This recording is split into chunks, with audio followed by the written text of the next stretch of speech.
So let's set the scene. You walk into a bar and someone immediately grabs your attention and you say to your friend, I like that person, or that person is hot, or whatever you say. Now let me ask you a question. From that moment on, does it make it easier for you to go up and talk to that person? Probably not. Now look, pressure is the enemy of flirting.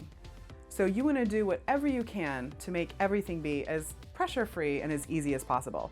So the first thing is, don't label that you like someone before you've even spoken to them, okay?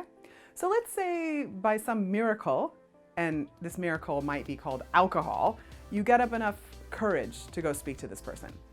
Now, do you still find that you like them as much as you originally did? Let's say 50-50. Let's say half the time, yes, once you speak to them, you still like them, and half the time you're like, no. So first of all, you've already made your job so much more difficult by labeling that you like them.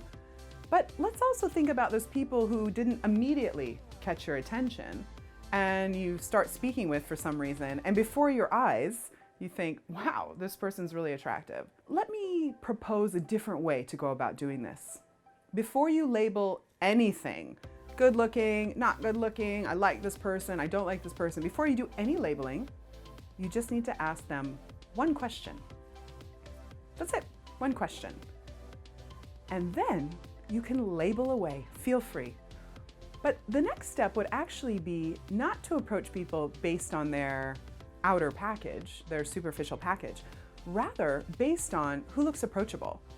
Because if you start talking with people who look approachable, the chances of success, the chances of you having a nice repartee with someone is so much higher.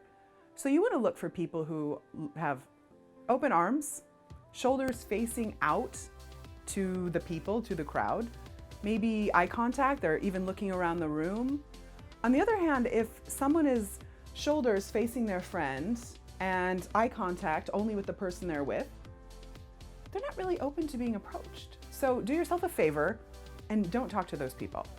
Instead, as I said, look for the people who are open. Right. So once you've done that, you're going to ask them a question. Now this next stage is critical. It's what's going to stop you from worrying about being a creep or being that guy or intruding on people. It's in the next stage that you're protected. And this stage is pause and assess. Actually, look at the other person. Are they happy to talk to you? Do they seem open? Are they annoyed? Has their body language changed? It's in that stage, pause and assess, that you can stop yourself from intruding. And that's really important because that's about being respectful of people, right? So you pause and assess. Now, as I said, either they look annoyed or their body language changes or their face changes. And in that case, you say, oh, sorry for bothering you. Enjoy your night. And you leave. And then you try again with someone else who has open body language. Or they actually have a good response, which, to be honest, most people do. So let's say they smile and say something back to you.